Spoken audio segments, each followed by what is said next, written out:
I was driving into the office today thinking about what I want to share with y'all this morning. And, to be truthfully honest, I've been running this group since October of 2023, and I speak on a lot of different calls. So sometimes I get to this like, have I talked about this to accountability, or was that another call? Or I forget, but I'm gonna have a conversation today about something I see in different personality types, and I hope you don't mind. I'm going to step on some toes today. Is it cool if I step on toes? I hope it's cool I step on toes. Um, we've got 327 people in here right now, and I've been watching these numbers, and about 10 minutes after the hour, we're going to be up near 500. And I look at these people here, and I wonder how many of y'all are going to be here even in the new year. How many of y'all are even going to be here in the new year? How many of you are going to be here 6 months from now? How many of you are going to be here a year from now? And I know you're all going to say, me, I'm going to be here. I hope you are. But if you're honest about your situation, there are variables and things that need to fall in place if you're going to be here 3 months, 6 months, 9 months, a year from now. We don't talk about that so much. We don't talk about the necessary inherent built-in urgency that something like this has. We come into this and we've got these big goals, these big dreams, and so often we treat it as though as long as I don't quit, I'm gonna get where I want to go. And I'm like, in what world is not quitting by itself a virtue to hang your hat on? You cannot quit lots of things you're really bad at and not making progress in. And the human spirit alone is so wired for progress that there are metrics. If you don't hit those within a certain period of time, you're going to quit, and nobody's going to fault you for it. In my new agent masterclass, I ask every single week, I ask people if they have ever played a video game, a racing video game that has checkpoints, and you need to hit that checkpoint by a certain time or else right? You lose. And if you hit that checkpoint, it adds more time on. I think any endeavor in life operates that way. I don't think those video games invented it. I think those video games capitalized on something that they see intrinsically in life. And this is what I tell new agents in the masterclass. I'm like, there are 4 sequential challenges. The first is mastering your schedule. If you are 3 months into this thing and you still have not learned how to show up consistently for your business, and you're still inconsistent, here, gone, come in a couple days, leave for 3 or 4 days, come back. Guess what? If you are here 3 months and you still haven't figured out how to fit this into your life, you're going to quit. Because you're not making money, you're not having fun, you still haven't even figured out how to fit this into your life. Why would you stay? The second part, that once you master your schedule, you get onto the learning curve. The learning curve is hard. You got to deal with fear of the phones. You got to deal with your own incompetence. You got to deal with your ego. You got to deal with working for free, which for so many people trained in the employee mindset of clock in and get paid dollars per hour, they're not used to working for free. They're used to working just because they walked in the building that morning. And now all of a sudden you transition to a place where you're only paid for results, and you got to deal with all this stuff. And guess what? If you don't master the learning curve within 6 months, you're not going to be here. Why would you be? But you'll hang your hat on, I haven't quit. You're also not going anywhere. I don't know what to tell you. Maybe quitting's better. At least put your effort into something you're going to make progress in. Then we get to mastering production. That's the third one after mastering the learning curve, is mastering production. If you're here a year and you have not mastered production and learned how to consistently put money in your pocket and run a profitable business, you're not going to stay here. At that point, you're a year in. We're not talking building a legacy. We're not talking passive income. We're not talking wealth. We're not talking investments. We're not talking Kiyosaki's four cash flow quadrants up in the B, moving to the I quadrants. We're talking about you haven't figured out the S yet. There's a sense of urgency, and we don't talk about urgency. We act like we got all day long. We got all year. We got our whole lives to figure this out, but we don't act with urgency, recognizing that, yes, while in theory you have your whole life, there are checkpoints whereby if you don't hit them within a certain period of time, you're not gonna be here. I just need you to understand that's what's going on in your mind, your heart, and your psyche, whether you can admit it, see it, or you're naive to it. There's a sense of urgency to making progress. Now, here's where I'm going to step on some toes. I think there are some personality types that are wired for progress and some that are content not making it. It is that funny. It is that funny. All right, I'm gonna give you guys an example. I adore my wife. We are in the best place our relationship has ever been in. We're about 20 years married, but there is a reason. There's a reason I am running this business. There's a reason I'm doing this business. And I'm gonna give you the difference, and I want you to see if you can see yourself in one of these different, what I'm even gonna call personality types. Because I think there are some personality types that are more wired for this principle than others. It doesn't mean you can't learn it, but for some people, it's going to be a learned skill, and for others, it's going to come more naturally. You want to know what it is? It is that big, massive, whatever it takes, I'm going to get it done gene. Some people have that, some don't. I watch so many people. Let me give you, I'll give you just our real life example most recently. When I've learned when you are a parent of older kids, especially grown kids, there is this deep sense of peace that comes when all your kids are home. When all your kids are home, you get this deep sense of peace. So parents love, yeah, everyone come home and they're home. It doesn't mean they planned anything or there's any fun and everyone's just sitting around looking at their phones and it's boring. And the kids themselves are like, well, why'd you want us home? Because we ain't doing anything. And so we had homecoming coming up and I'm thinking to myself, you know what? I would love if our girls wanted to get ready here, but I can't just ask them, hey, you want to get ready at our house and then not provide anything fun, because they would do it begrudgingly if I asked them. But if I want them to be here, how can I make it fun? So I'm thinking, right? And I've got this idea. Let's have a little brunch out. Let's hire people to come in and do all the hair and makeup. They can invite their friends. This is my idea, okay? My wife loves this idea, right? So we're on the same page. I had an idea. We loved the idea. But what was her first response? I have no idea how to find people to come do hair and makeup. And I'm looking at her and I'm like, do you think I do? Like, honestly, in our marriage, there's so many times where you're like, I don't know how, and that is a complete sentence to her where it's done, and then things just don't move forward because she doesn't know how. And I'm like, I also don't know how, but she's so used to me getting things done. I think she actually thinks I am born knowing how to do stuff. I'm like, neither of us know. I don't have the manual for like how to hire people to do hair and makeup. I wasn't born with that. I don't have that. And I see that in this business a lot. I don't know what to do. I don't know where to start. I don't know what's next. I don't know how. That seems too daunting. And even when you figure out how and you've got multiple options, I don't know which option to choose. And every choice, I don't know what it is. If it's like in her specific case, I think it's this so desire to not do things the wrong way.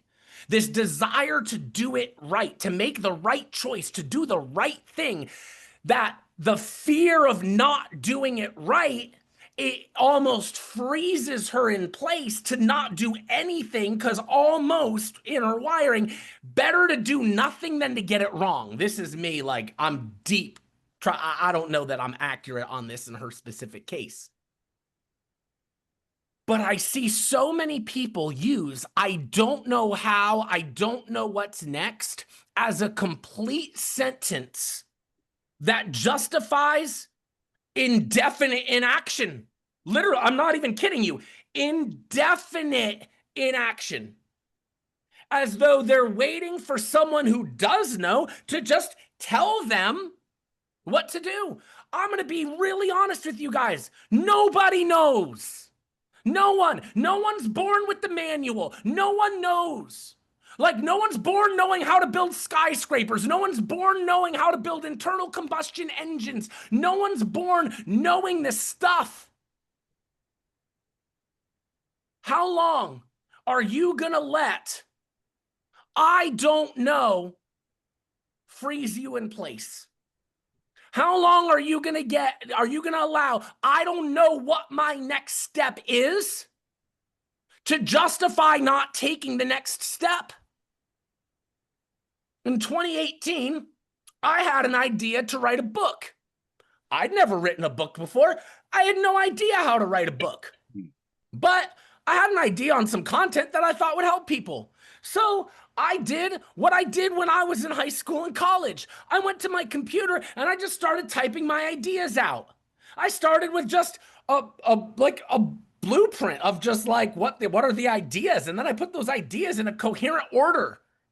Well, and then I took those ideas and I fleshed them out. And then I had what was like a really long essay that I wrote, and it's just on my computer. I'm literally looking at it at Microsoft Word. That's still not a book. I still don't know how to write a book. I just typed up a bunch of stuff. I'm staring at it at my computer. I don't know how to get it from Microsoft Word on my computer into a book. I have no idea. Oh, I'll talk to some people that maybe do. I got into some Facebook group pages for authors. My sister was working at a church. Her pastor had written a book. I'm like, hey, how'd he write that book? How'd he take his ideas and get them into a book that like had a cover and stuff and was like on the store? Like, how did he do that? She's like, oh, well, I helped with that process and we went through Book Baby. Book Baby? What is Book Baby? So I'll Google, what is Book Baby? Turns out it's a self-publishing suite and it got a ton of options. They're willing to help you do virtually anything in the self-publishing world. In fact, they'll help you so much for so much money that every book you sell, you owe them money. I mean, they will help you so much that you not only don't break even, you lose money. They'll help you that much. They'll help you so much. So I started looking over all the stuff that they offered, and I'm like, well, I could probably do this on my own, this on my own, this on my own. I have no idea how to do that, but that's an expensive one. So like, do I have to hire that? Is there? And so I just got curious. I just got curious and just took the next step. I didn't know how to do the whole thing. I just took the next step. And sometimes the next step wasn't even the right step. But when you take a step, any step at all, it teaches you something and opens up the next step. And you can only learn and only refine and only move forward if you're actually moving forward. So whenever you're stuck, do something. Do anything, literally anything. It doesn't have to be the right thing. The wrong thing is better than nothing because the wrong thing will teach you and you can adjust to data. Please don't sit still. I ended up writing that book. Put that one out there in the world.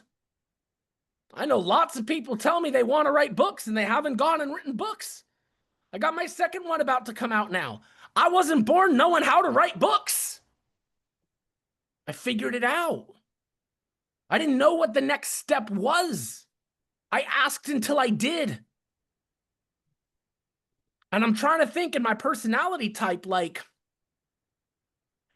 where did that start? And I honestly, I can't pinpoint like where it started, but I will tell you that within me, there, as far back as I can remember, there's a confidence I have where if I'm tasked with something, that thing will get done. It will not get tried hard.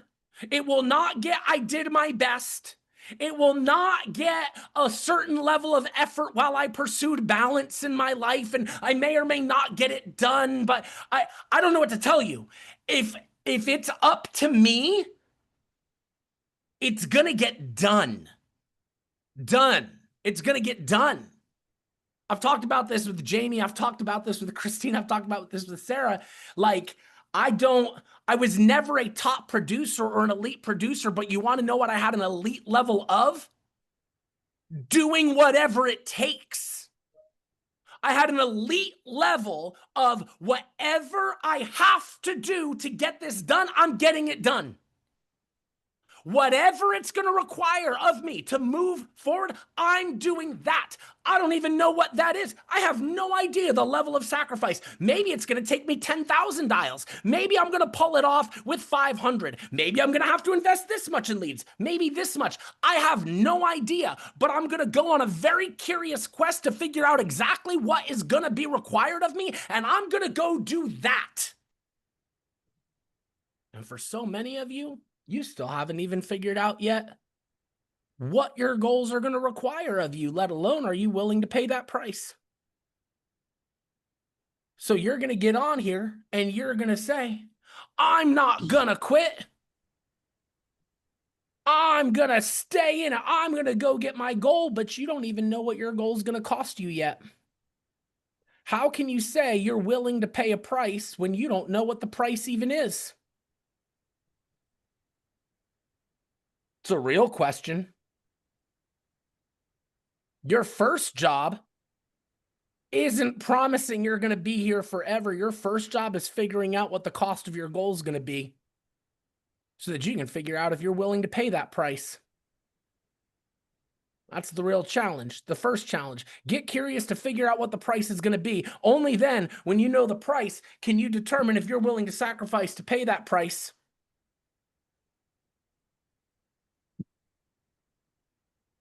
I hope this is resonating with some of y'all anyway. I watch too many people with too much potential and goals that are going to change the world. And I watch them frozen in place. In the same place they were 3 weeks ago, in the same place they were 3 months ago, in the same place they were a year and a half ago. And I watch all of that potential sitting frozen. I'm wondering when it's just going to get back into action. When is that potential going to start moving?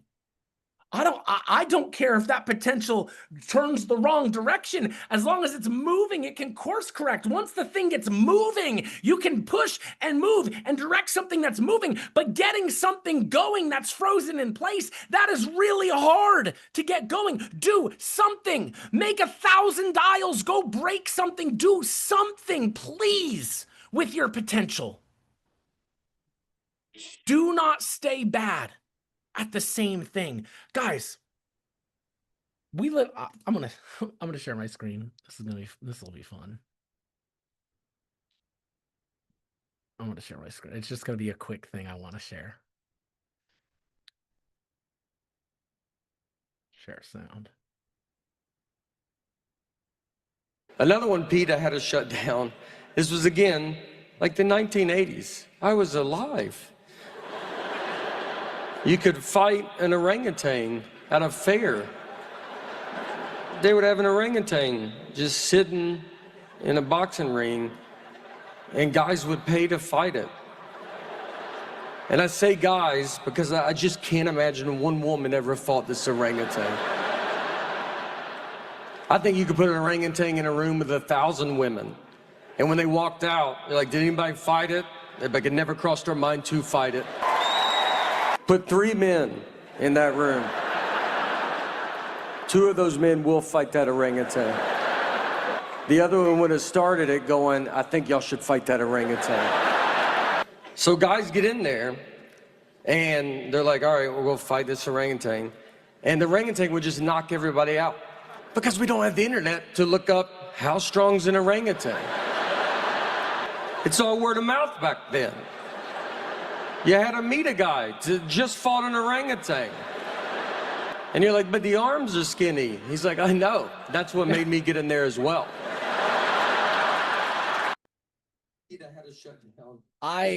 Oh shoot, where did I gotta stop it? I laugh so hard at that because he goes, it was all word of mouth back then. You had to meet a guy who had fought an orangutan for you to know that fighting one is not going to go well for you. And we act like that all the time. We literally live our lives and run our businesses like we don't have a device in our pocket that has access to literally all of human knowledge. More than any other generation ever in world history, we are the least qualified to claim ignorance. We don't get to claim ignorance. We can claim a lot of things, but we don't get to claim ignorance. You can say I'm incapable, but you don't get to say I don't know how, because I'm going to ask you one question. How long are you not going to know how? Because you can go to ChatGPT and learn your next step today. You could learn it as soon as we get off this call. Heck, you can hit mute right now and you can go look it up. So if you're stuck not knowing what your next step is, my only question is, how long are you going to not know? Because you could not know for 6 more minutes, or you could not know for 6 more months. You can claim a lot of things, but in this generation, in this age, you do not get to claim ignorance. Claiming ignorance itself is super ignorant. Pull out your phone. Ask the question. Find your next step and go take it. That's all I got for y'all today.